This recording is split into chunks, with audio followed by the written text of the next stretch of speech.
Listen, I have a theory. I have a theory that we made a covenant, starting really with Columbus. Really, then again, it really took shape with the Pilgrims. They honored that covenant.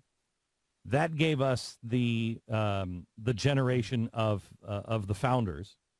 And with Whitefield coming over, he laid the groundwork to really cement it. And George Washington and the founders made a covenant with God.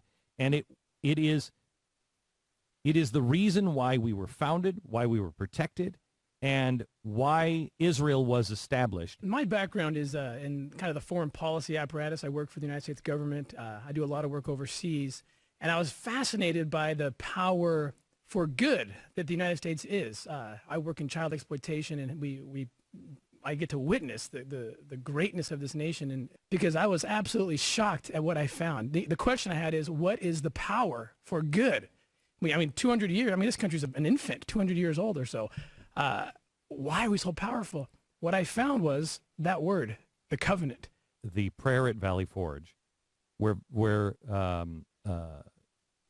George Washington gets down on his knees, and he always prayed looking up. He always was praying up to God, and he was very, very humble. And here he is in Valley Forge. He goes off into the woods by himself, and he kneels down in the snow. He always knelt when he prayed, and he spoke his prayer. Unbeknownst to him, he thought he was alone. There was someone who was on the side of the British watching him. Isaac Potts. That's right. And he sees this.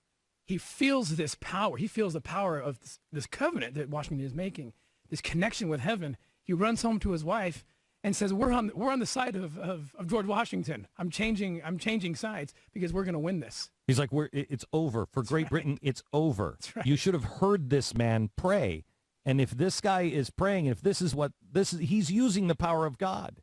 It's over." The covenant, well, really, we look at the Old Testament. The Old Testament establishes a covenant. God says to Israel, "I will be your God and you will be my people." And he promises them liberty and protection, prosperity, if they adhere to him, if they turn their hearts to him. And there's this story that develops in the Old Testament, a fascinating story. This story continues in the promised land of America. Do you have any doubt in your mind that Columbus, when he first went to Spain, he was so arrogant he didn't understand the covenant? But the second time when he went, after living with the monks for a while, he was humble enough to understand the covenant and got it when he first came over. He got it. And all you have to do is look in his book of prophecies, his diary, he named it this. Mm-hmm. He understood things so profound. He understood the connection to Israel. He believed that his discovery of this new world, what he thought was the Indies, he believed that this was going to create something, start a chain of events that would actually reestablish Israel. Exactly. Right. Exactly. And that's exactly the same thing that the Pilgrims felt. Exactly. The Pilgrims get here. They call themselves the New Israel. John Winthrop gives the speech of American literature, the City on the Hill speech. That's an invocation of the covenant. And he says, in his writings, it's a capital C, he puts the covenant. We're making a covenant. We're taking out a commission, he says.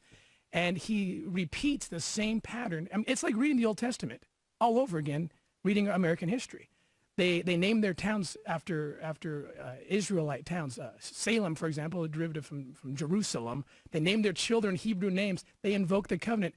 If you read history and you read the journals, on either side, the Battle of Long Island is the first sign of the miracles of God. And it is an unbelievable miracle. Look at this. George Washington, he's a farmer. He's got citizen soldiers with they barely know how to shoot a gun. And they're going up against the world superpower. It was the largest naval fleet ever sent from one nation to another nation to that time in history. What's he thinking? How in the world is he going to do this thing? He crosses the East River onto Long Island, and they have their first major battle. Well, the Americans get routed, and the British think this is over. We're gonna win this thing. They're laughing as the colonists are running back towards Manhattan for safety. A miracle happens. One of the reasons why they're laughing is because they know they have British warships in the river behind the U.S. troops. So as Washington is coming in, the British warships are coming down the river, and they're going to meet Washington from behind. So they'll slaughter because they have them surrounded. They'll slaughter them from both sides. It's the ultimate trap. Right. It's over. This revolution's over. Washington tells his commanders, we're going to cross the river. They say, how are you going to do this thing? Just trust me. We're going to do it. When night falls, we're going to do this thing. Night falls, and with that night comes a enormous windstorm that pushes these British ships out of the way, and Washington starts making the crossing. And then the wind shifts westerly to help facilitate this exodus, if you will. And then what's happening? The sun's going to come up. It's going to expose this scheme, and the British land troops will see it. It'll be over. What happens? David McCullough explains it better than anyone I've found.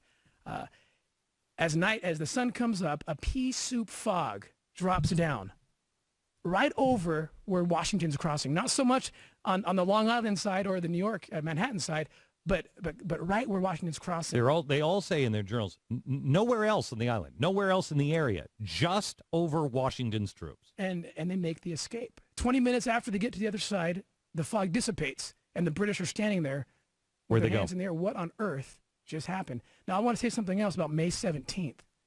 I just found this. May 17th, John Witherspoon, an underrated founding father, who was one of the signers of the Declaration. On May 17th, he gave us a speech to his congregation. And he said, we will win this war because the grand artist will utilize the elements. And I kid you not, I'm not making this up. He said, he will send, God Almighty will send an unforeseen fog to halt the operations of the enemy. May 17th, the very day Washington's fasting and praying for that very miracle, the fog comes. Absolutely stunning. And this is just one of, I don't know how many experiences that follow this pattern. Author of the new book, The Covenant, One Nation Under God, America's Sacred Connection to Ancient Israel, Pattern of American History. It is always the same. We connect with God, we renew this covenant, and there's this moment of brilliance that moves us forward, and then we get fat and lazy and it goes away, and then there's a flash of brilliance, and it happens every single time. It happened in the American Revolution. I contend we started to break the covenant about 1830, maybe a little bit before that, and the covenant wasn't really, it wasn't strong enough because of, we still had the blood of slavery on our hands, and it started to fall apart. But it was the Christian movement, the covenant again, that brought us forward with Abraham Lincoln. It's what saved us. That's absolutely right. That's absolutely right, yeah. Yeah, Tim, you say that almost every prophet of old, like Old Testament prophets, prophesied, foresaw America. I don't think a lot of people believe that. Yeah, that's right. That's not a super popular idea. No. I hear a lot that America doesn't exist. It Nowhere doesn't exist in the Bible. Therefore, it's going to disappear off the face. You know what? I have a very different idea, a very different theory. I believe that these ancient prophets knew of the promised land of America. I believe that, there's all sorts of prophecies about who the lost tribes would be and where they would go. And really, you need to read the book to get the whole context. I won't be able to do it in a quick interview. But I believe, and I believe the evidence is strong, that God led migrations out of Israel, and that he led them to the promised land of America. This was another exodus of sorts. The Pilgrims believed it. Columbus believed it. All of them believed they were completing the journey that Moses started. All of them. Yes. All of them. Absolutely. And they called when George Washington came to town, they called him their Moses. Yeah. Their Joshua. This was a theme that, this isn't so much my idea as it was the Pilgrims' idea. This goes to Bruce Feiler's book. Do you remember Bruce Feiler's American Prophet? Yes. Awesome book. Yeah, awesome book. Yes. And here's a guy who's Jewish who says, look at the role of Moses. Every single time in American history, it's Moses. It is the completion. The Statue of Liberty is Moses. It is. She's holding the two tablets of the law. It's Moses breaking the chains of slavery. That's what that is. And Bruce's book is also complemented by another book. I don't know if you heard of the book called The Harbinger by Jonathan Cahn. I have heard of it. I don't think I've read it. Best-selling book. Him and I have been talking this week. He says the same thing. He's also he's a Messianic Jew, runs the Jerusalem Center. He has a ministry. Unbelievable book. Says the exact same thing that I'm saying. The covenant has been extended from Israel, from ancient Israel, to America. May 17th. This is the day that George Washington said, make a covenant with God. America, please get on your knees and make a covenant for divine protection for this American experiment, because we're never going to win. And he said, fast and pray. I've asked you in the past if you would join us on this day, May 17th, and fast and pray for the one specific reason. Please, we'll be your people. We'll turn our hearts to you if you'll just protect us. We'll do what you say if you please protect us. April 30th should be a national holiday. April 30th was a day of covenant making in this land, like nothing else perhaps we've ever seen as far as covenant making goes. This was the day George Washington took his oath of office. It's the picture that we're utilizing for the cover of the book. What happened on that day, in that moment, will blow your mind. It blows my mind. First of all, a proclamation goes out a week before. Come to Federal Hall in New York City. That's where the Capitol was at the time. Come and see your president take his oath. And come ready to pray.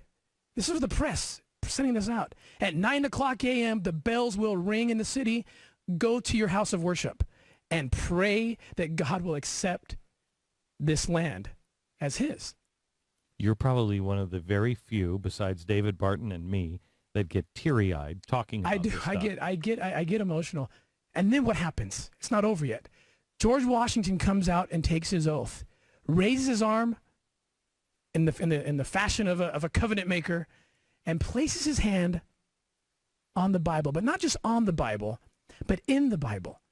Where in the Bible? Historians muse at where he placed his hand, because they think, for a deliberate man like Washington, who knew posterity was watching, why in the world did he just flip that book open and put his hand anywhere? He didn't put it just anywhere. Pat asked me about the ancient prophecies of Israel. I don't have time to explain it. You got to read it. It's better to discover it through reading the whole context of everything. Where he placed his hand told the world and the nation that he understood the covenants of Israel, and that he understood this covenant had been imported by the founders into the United States of America. This is a man, Ronald Reagan, who understood the covenant. Yes. It's a guy who then got out there and said, it's an evil empire and it needs to be destroyed. Harry Truman did. Harry Truman understood the covenant. He's in my book because he understood it so well. Yeah. But the day continues on April 30th. It's not over yet.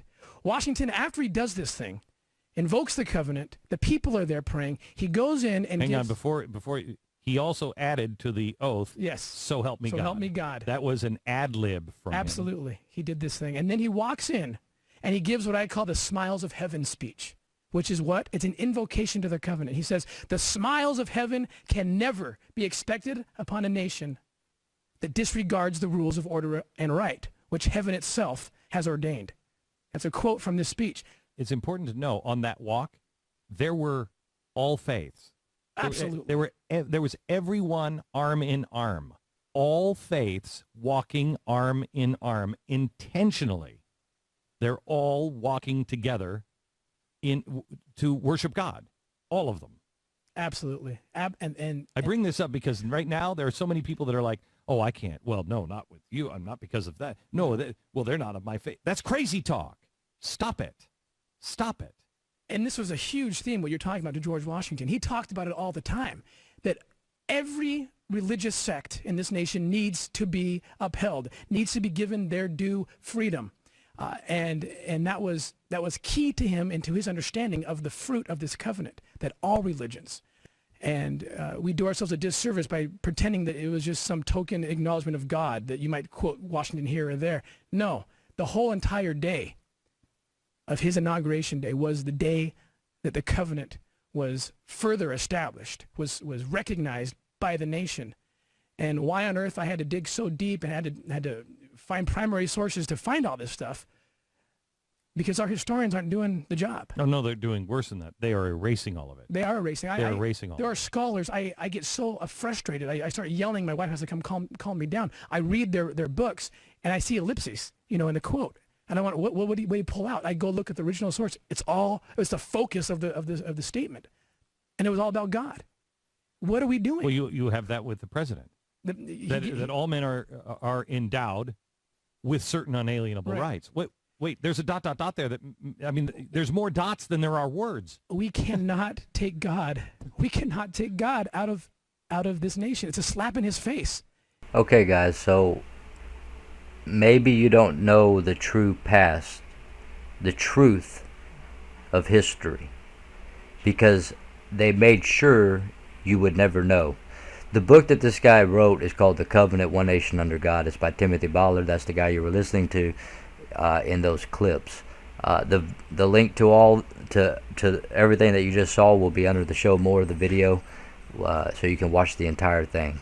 Also, the price of the book is $20.87 as far as paperback, and as soon as I'm able to get $20.87 together, I'll go ahead and get that book, because I really want to get that book. So I will get that book by the grace of God at some point. I will be getting that book. So I'll leave the link to this as well in the show more in case you want to purchase the book.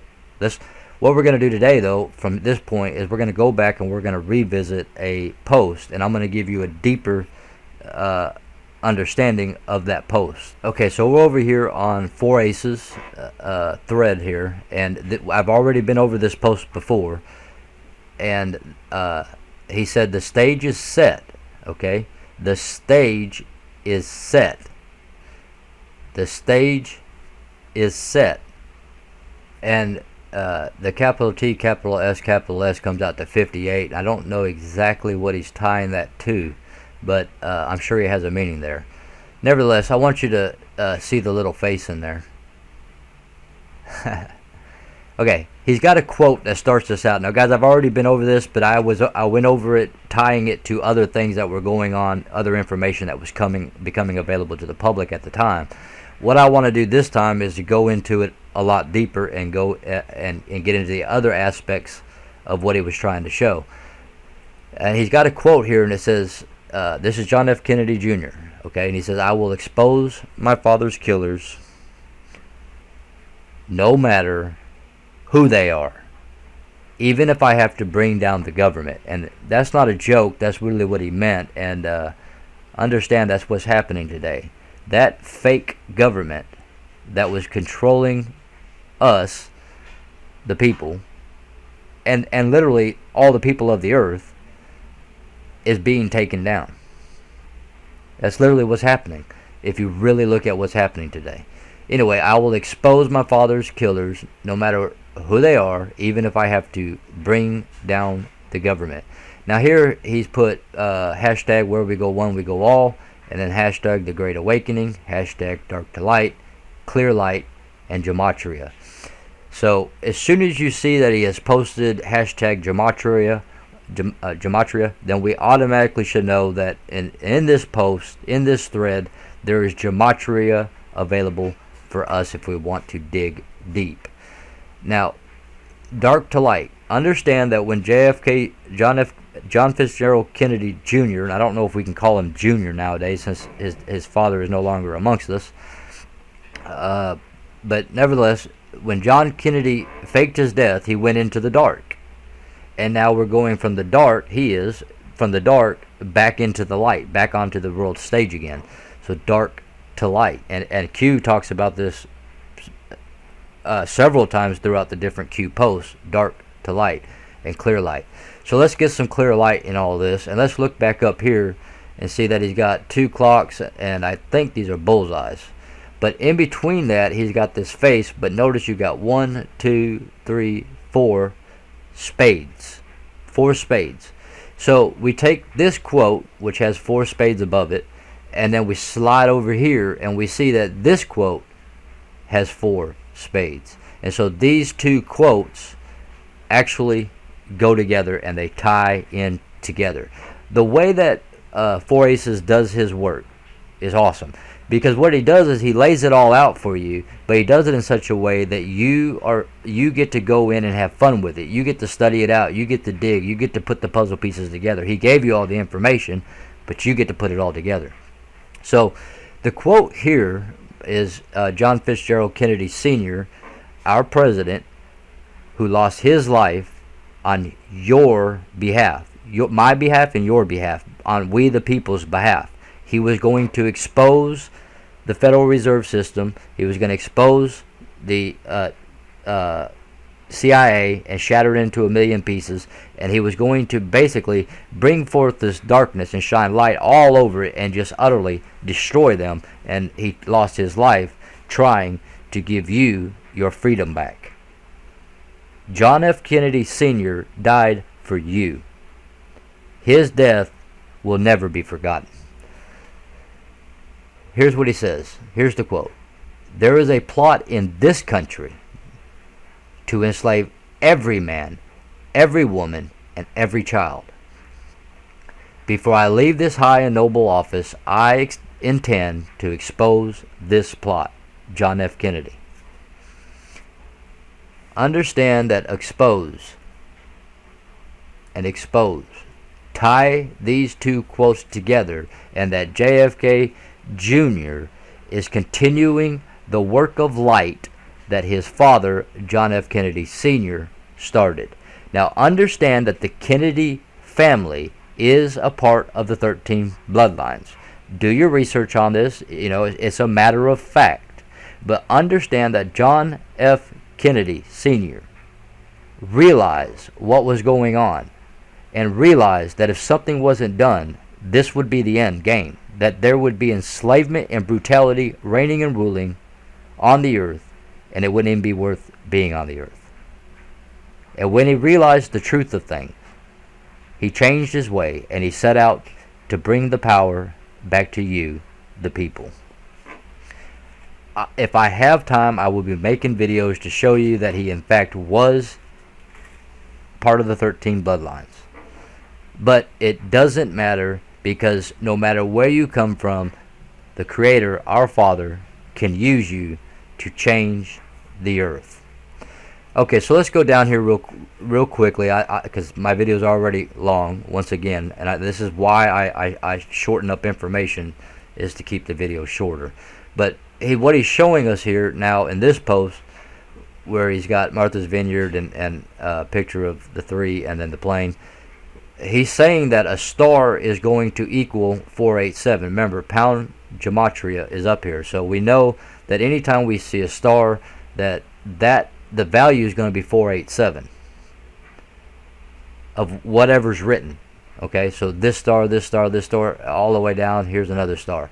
Okay, so let's just take a look at this and understand now. We're going to start with this one. This is John Kennedy was due to win the New York Senate.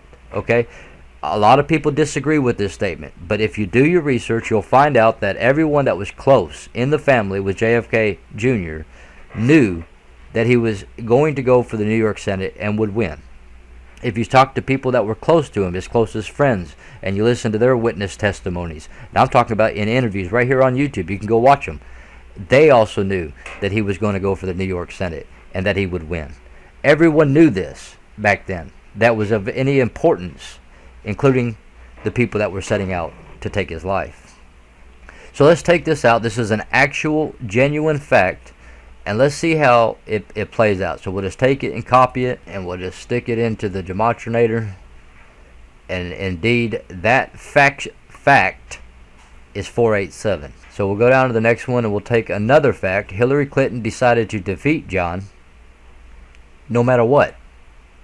This is a fact, and this is how we know that they had set out to take his life. And we'll throw it in there. 487. Okay, now the next one. Donald Trump tells John about an AA plot to kill him. Donald Trump tells John about an AA plot to kill him. Stick it in there. 487. A device and explosive was in the tail of John's plane. Now remember, if you go with the media propaganda or the media narrative, the lie and the deception of the enemy, then you're going to come up to the conclusion that he just lost control of his plane and wrecked, and that was that. The fact of the matter is, when you do your research, you know for a fact that that there was a detonation in the tail of the airplane, unquestionably, undeniably. So let's see if this fact comes out on the same number. And of course it does. 487. Why I say of course? Because what did he do? He put a star in front of it.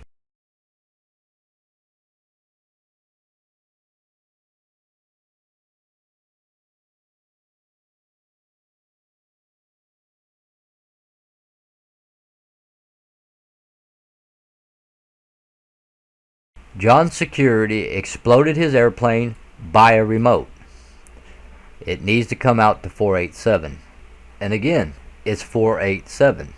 Then he goes on to tell us that there was a Pentagon update briefing July 17th, 1999. Interesting numbers there just in and of themselves. But to keep the video short, let's keep on going here. We quote, now this is exactly what was said in the press briefing. These are the exact words coming out of the press briefing. Quote, we are now conducting our search about 17 miles west of Martha's Vineyard. The approach to Martha's Vineyard Airport.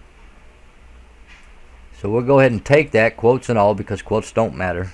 It will always put only deal with letters and numbers, so you can put the quotes in or take the quotes out. But the number comes to 1163. And just to show you here, I'm going to take this quote out, and again, it's still 1163. So it has nothing to do with nothing. Same with commas and all that kind of stuff. But 1163. When we come back over here, we see that in the kill bracket, he established that that is the number. And then he put pound dark to light. So take this from darkness to light. What is that 1163? Well, if you take the 1163, you split it up in half, then you have 1163. Put a slash in there, you've got a date. November 63, which is the day, guys, that your president lost his life on your behalf, John F. Kennedy Sr. That was the day of his assassination, the day he took a bullet for you, to try and get the media and the people to get out there and to take the truth and to spread it wide and to spread it far and to spread it as much as possible and to go around the media if necessary. So what I'm saying, then he's got the actual picture of the press briefing that the Pentagon gave. What you need to do, guys, is you need to take a moment in your life and you need to study out Donald John Trump, your president. He has been groomed from day one of his life onward for this day, this hour, and this position. Go back and watch interviews. Watch how he acted in movies. Pay attention to what this man's heart is all about. Get to know your president. This man has already taken several assassination attempts on your behalf. This man is smeared in the mud day in and day out by the media on your behalf. This guy takes abuse from every angle and every direction on your behalf. This guy takes a beating by the media and the deep state every single day on your behalf. This guy will stand up giving a speech and make a fool of himself in order to encode a message to you, the patriot, and get around the media, even though the media will take it and run with it and help us. This man is a genius.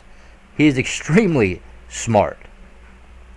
This man has taken everything. He don't get paid for the work he does. He decided no pay. I'm doing this for you, the people. That's your president.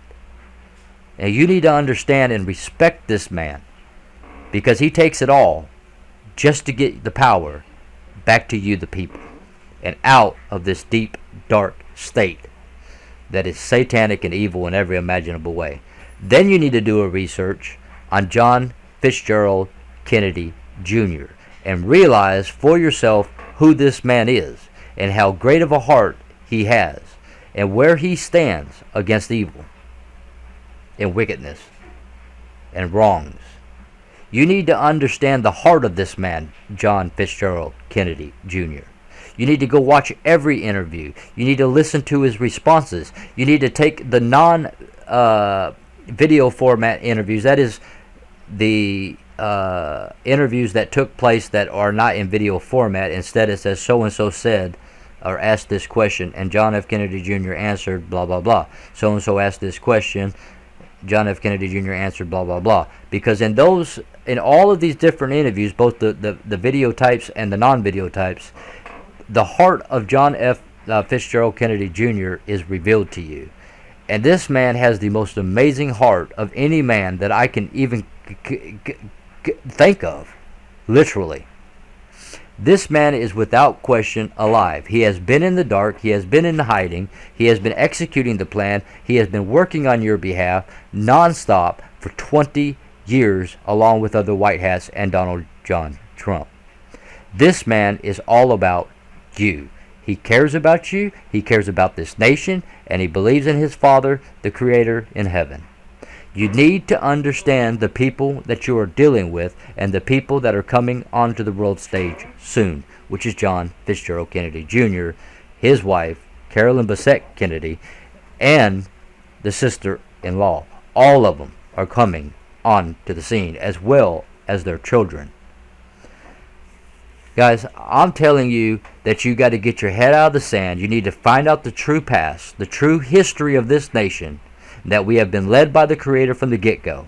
We have turned away from Him, and that's our error. That's our mistake. We need to confess it and turn back to Him. You need to understand who your president is. You need to understand who JFK Jr. is. And you need to understand the things that are taking place, and things such as these that are very deep encoded messages that people put into their threads for you to figure out. So if you are not already subscribed to Four Aces, guys, I would suggest that you do subscribe to him. I know he went out and publicly confronted me about a video I made saying that I just dismissed a lot of his information. Well, that's the information I went over today, actually, is the information that I dismissed. But, we talked back and forth in private once he found my channel. Here was the problem, guys. He would have never went public at all if he could find me. But my channel, my Twitter account, The Growing Aware, was locked up and removed. After I got done talking about the greater light and the lesser light, and the other lights, which are what we call stars, the sun, the moon, and the stars, and the wandering stars that they call planets, and the firmament. As soon as I started talking about that in a thread, immediately my account was locked and shut down and removed. Okay, and so he had no way to contact me. He didn't know what my Twitter account was at this point, and there's no way to find me. And in fact, when he made that, I didn't have a Twitter account. I just made this TGA account because I was giving up on trying to get the other account back up and running. But maybe I'll get it back up and running. Maybe I won't. But nevertheless, guys, that's the only reason he went public with it. He had no reason whatsoever to go public with it, and he wasn't intending to go public with it. It's just the only way he could reach me. And since then, we've had a lot of talks, a lot of discussion. This guy is an amazing guy. I mean, he really and truly is. He's got a heart of gold. Just a truly amazing guy, not God. He is a truly amazing guy that loves our president. There's no question about that. And he loves JFK Jr. too. There's no question about that. He has the same heart toward them too that I have. And I have a lot of respect for this guy. Had it been shills that were messing with me, I wouldn't have made anything. I wouldn't have apologized to nobody. I don't care about shills. I know who they are. I know what they're about, and I know who they work for. And they don't affect me in any way, form, or fashion. But when a good person, such as Four Aces here, feels like he's been offended in some way, or that I've dismissed some of his information, then it does bother me, and I do apologize, because this is a really great guy. And not only is he a great guy, he comes up with amazing information in the gematria field, which is very difficult to find time to get to. Doing gematria takes a lot of time. You really got to go through numbers and letters and really figure some things out, and he punches them out and then just makes it available for you guys. A truly amazing guy. So guys, all that video was about yesterday was just an apology to some people that I offended, because we shouldn't be offending people, and if we are, and I'm talking about good people, not shills, if we do offend somebody, we need to go back and get that corrected and under control, because there's no reason. Remember, God's not the author of confusion in any way, form, or fashion, and we're not to offend one another. So if we offend someone, we need to go back and we need to correct that situation, and that's already been taken care of, guys. It's no big deal. The only reason I put that out there was to make a public apology, because this went public, because he had no option but to make it public. Again, we're still friends. We're good friends, guys. At this point, we have a lot of respect one for another, and I will continue to follow him. Like I said, I'm following him, and his link will be in the show more below the video. And for those of you that commented in public, y'all had very kind words for both of us. and I appreciate it. I'm sure 4 Aces does too. Nevertheless, guys, I love you guys. Get in the Word, stay in the Word, get the Word in you, and I'll talk with you guys soon. Remember, the most important thing, other than the Father, Son, and Holy Spirit, is truth and love.